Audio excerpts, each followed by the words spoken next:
Hello, my name is Peter Margie.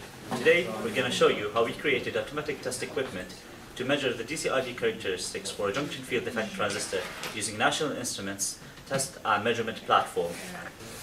Now, the purpose of this ATE is to automatically measure the JFET requiring only one setup and operation for a large number of components in a relatively small period of time. And of course, this eliminates a large amount of human error since it's computer controlled and quickly performed.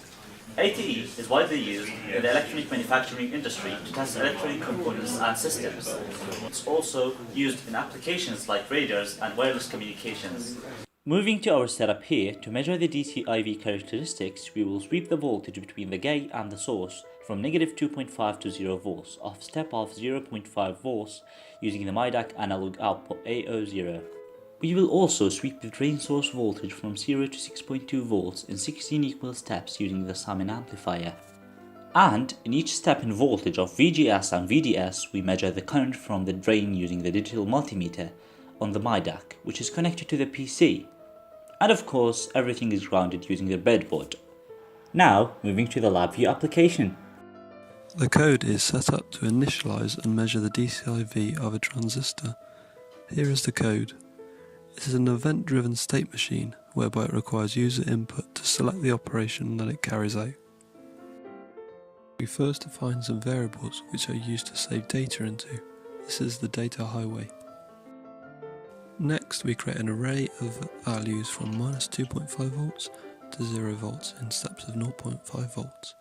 This is user configurable.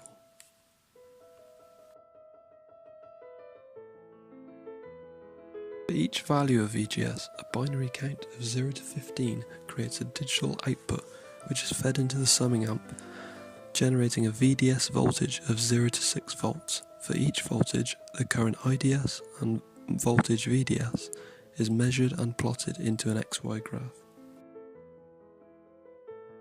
The tunnel mode is set to indexing. This means that the graph receives the data for each iteration of the loop.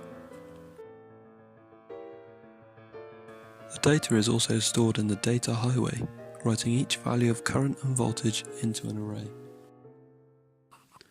Here are the shift registers. The function of these is to pass data between the loops. Moving over to the front panel of DCIV measurement ATE, the user is able to control the program with play, stop and save button. When the user runs the program, these charts displays the measurements as they happen, while the graph displays the final DCIV result of the transistor under test. The result is then saved in CSV format by pressing the save button. In conclusion, we've seen how we can make advantage of National Instruments test and measurement platform. We understood the DCIV characteristics for JFET and ATE applications. And as always, thanks for watching. Mr. Snowman!